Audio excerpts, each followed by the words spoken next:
Acompanhe com a gente Ezequiel capítulo 23. Esta palavra do Senhor veio a mim, filho do homem. Existiam duas mulheres, filhas da mesma mãe. Elas se tornaram prostitutas no Egito, envolvendo-se na prostituição desde a juventude. Naquela terra, seus peitos foram acariciados, seus seios virgens foram afagados. Deixa eu só chamar a atenção de uma coisa importante. Então, vai contar a história de duas filhas, tá? Duas mulheres, dizendo assim, duas mulheres, tá? E a questão aqui não é duas mulheres em si, mas aqui o que elas representam. E o que eu quero chamar sua atenção é o verso 3, que fala assim, que elas se tornaram prostitutas no Egito. Então eu chamo a tua atenção que é assim, todo mundo nasce santo, mas ele se torna algo, tá? Então essas duas figuras aqui, expressadas em duas mulheres, que vai ser na verdade duas cidades, né?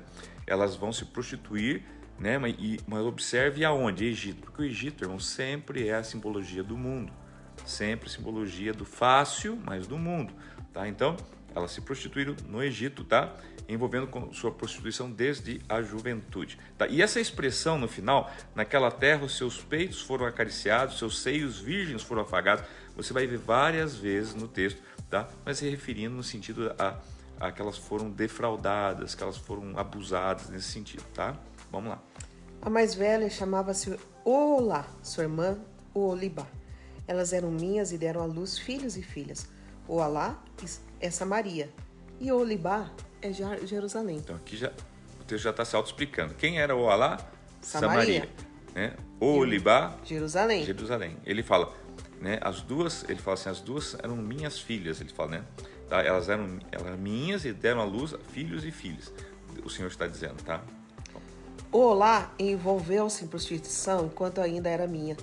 Ela se encheu de cobiça por seus amantes, os assírios guerreiros, vestidos de vermelho, governadores e comandantes, todos eles cavaleiros jovens e elegantes. Ela se entregou como prostituta a toda a elite dos assírios e se contaminou com todos os ídolos de cada homem por ela cobiçado. Ela não abandonou a prostituição iniciada no Egito, quando em sua juventude homens dormiram com ela, afagaram seus seios virgens e envolveram em suas práticas dissolutas. Por isso eu a entreguei nas mãos de seus amantes, os assírios, os quais ela desejou ardentemente. Então Samaria, tá? Agora já eu confundi Olá, né? Que é Samaria, tá? Ela se envolveu em prostituição e Deus está falando assim, e eu então a entreguei ela aos assírios, aos seus desejos, tá? Conforme os seus desejos.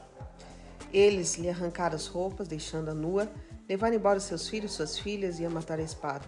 Ela teve má fama entre as mulheres e lhe foi dado o castigo. Sua irmã, Olibá, viu isso. No entanto, que é Jerusalém, né? Em sua cobiça e prostituição, ela foi mais depravada que a irmã. Também desejou ardentemente os assírios, governadores, comandantes, guerreiros em uniforme completo, todos eles jovens e belos cavaleiros. Vi que ela também se contaminou, ambas seguindo o mesmo caminho. Interessante, os assírios eram um povo, mas também era o quê? Era a força econômica da época, era o poderio na época, era quem estava no poder. Então, assim, ela amou o poder, ela amou o dinheiro, nesse sentido, ela amou, né, aquela coisa assim, todo mundo gosta, né, de dinheiro, todo mundo gosta de poder, tá, de sucesso, de nome, isso. Então, tanto Samaria quanto Jerusalém mais ainda, amou esses tipos de coisa, tá? E foi atrás e se prostituiu a elas. Vi que ela também se contaminou, ambas seguindo o mesmo caminho.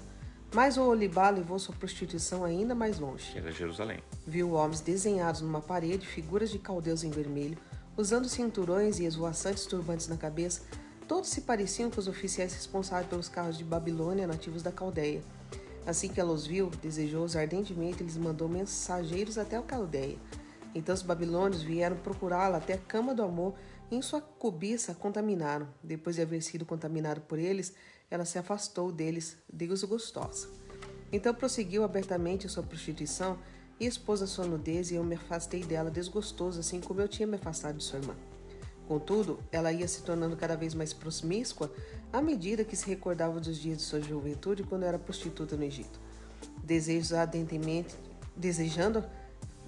ardentemente os seus amantes, cujos membros eram como os de jumentos e cuja ejaculação era como de cavalos. Assim, Olibá ansiou pela lascívia de sua juventude, quando no Egito seus peitos eram afagados e seus seios virgens eram acariciados.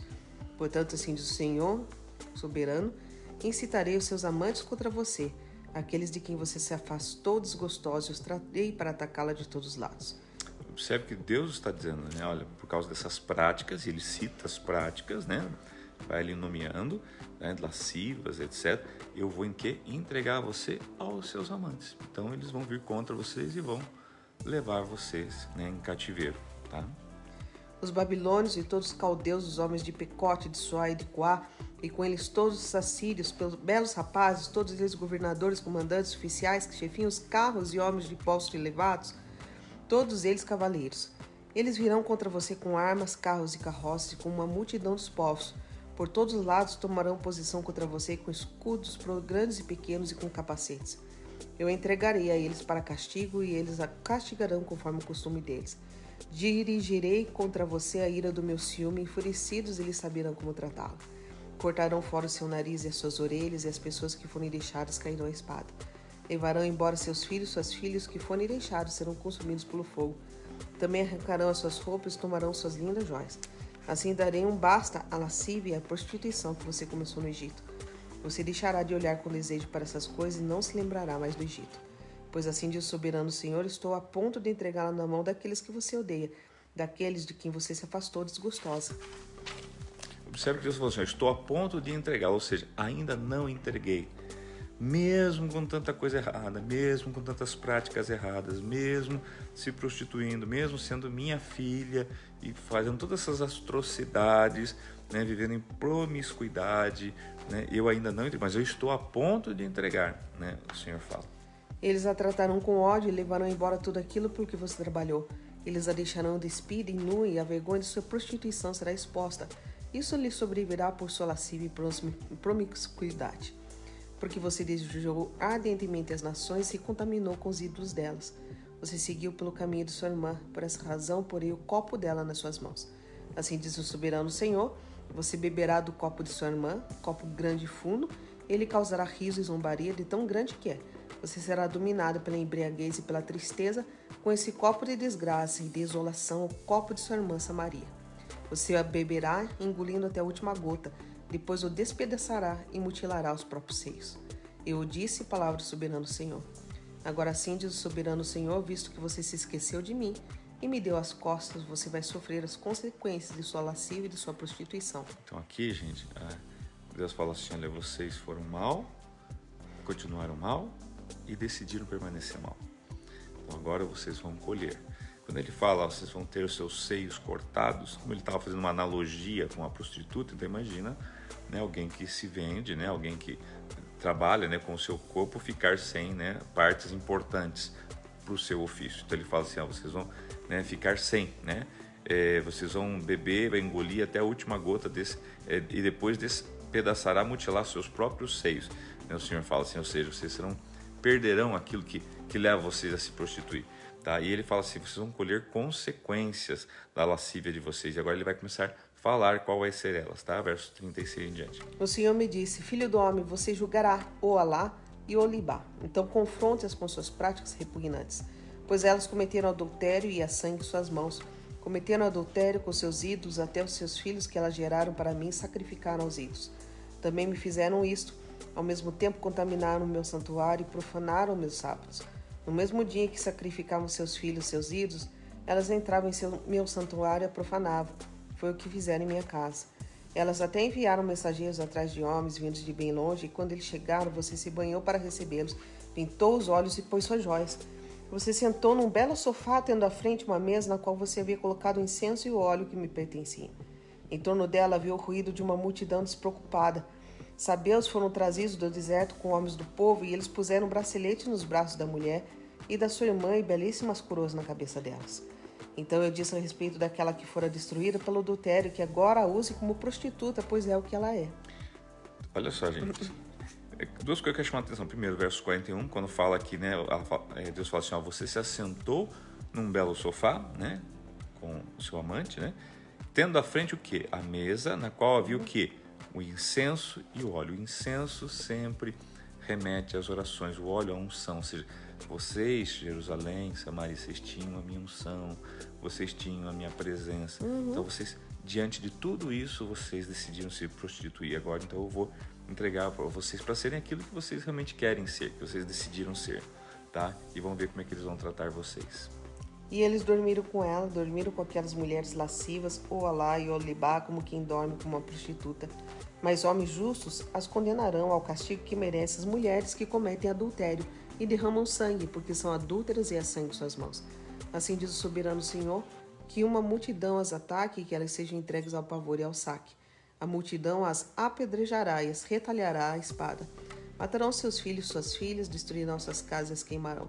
Dessa maneira darei fim à lascívia na terra, para que todas as mulheres fiquem advertidas e não imitem vocês.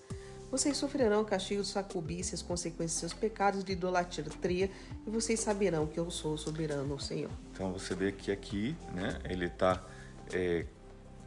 está acentuando, né, o porquê Jerusalém, o porquê Samaria, né, na sua história, né, sofreu tanto. Às vezes a gente vê lá do Holocausto, né, da perseguição, né? É óbvio, né, gente? Tipo assim, a gente não deixa de ser assim, no sentido de ser sensível a tudo que aconteceu, né? Aos nossos irmãos, judeus, enfim. Mas, enfim, a verdade é que nada na nossa vida, nada, absolutamente nada, acontece sem uma razão. Se hoje eu estou passando um momento difícil, se você está passando um momento difícil, não há dúvida que nós estamos colhendo algo que plantamos. Por isso, em momentos como esse aqui, Deus está o quê? Apenas lançando em rosto? Não. Você acha que Deus deixa um texto desse aqui para quê? Só para dar uma resposta para nós, tipo, bem feito, o que você está vivendo é culpa sua mesmo? Não. Mas é para nós justamente entendermos que esses caminhos, os nossos caminhos é que nos levam a essas degradações, essas desgraças e o que culminou aqui, ó, dessa maneira darei fim à lascívia de vocês na terra, Deus falou, né? Fiquem advertidas, vou advertir isso, permitir isso para que outras mulheres vejam e não cometam o mesmo erro. Então Deus está falando assim, o castigo existe para que outros vejam as consequências, que às vezes eu estou colhendo, que às vezes você pode estar colhendo, para que outros, vendo isso, não queiram ter as mesmas práticas que nós, tá? Daí o Senhor fala assim, vocês sofrerão o castigo de sua cobiça e as consequências de seus pecados de idolatria, dá até o nome para o pecado. Vocês saberão que eu sou o soberano Senhor. Mas entendamos o seguinte, gente. É um Deus mau. Não. É um Deus que ele dá a colheita conforme a semeadura. Tá? Nós semeamos, nós temos que colher. Agora, agora eu estou predestinado a ter uma vida, né, desgraçada? Não, gente. Para isso que Cristo veio. Cristo veio para que nós pudéssemos nos arrepender. Cristo veio para que pudesse pagar os nossos pecados. Cristo veio para que justamente fosse, né, essa oferta no nosso lugar, para que nós não tivéssemos. Então, arrependermos, crermos em Cristo Jesus, andarmos agora, não segundo as nossas vontades, mas segundo a vontade de Deus, e tudo vai dar certo. E tudo muda de perspectiva e tudo. E você veja que esse capítulo ele tem uma linguagem bem forte, né? Tem até alguns termos assim bem estranhos para uma linguagem bíblica, né?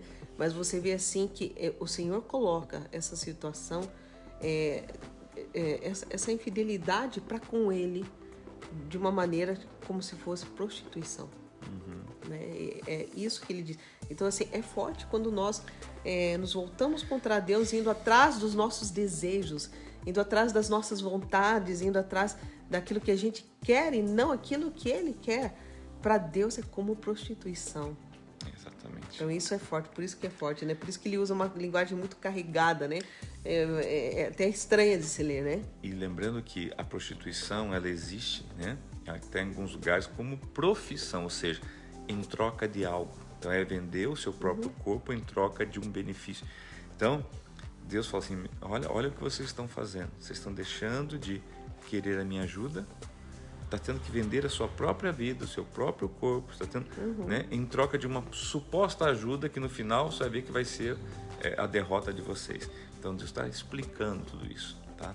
Queridos, é isso. Hoje o capítulo 23, bem duro, bem pesado, né? 24 também vai falar sobre a panela, também fala algo sobre isso, depois já dá uma aliviada, tá bom? Que Deus abençoe vocês, uma excelente tarde. Hoje não é 15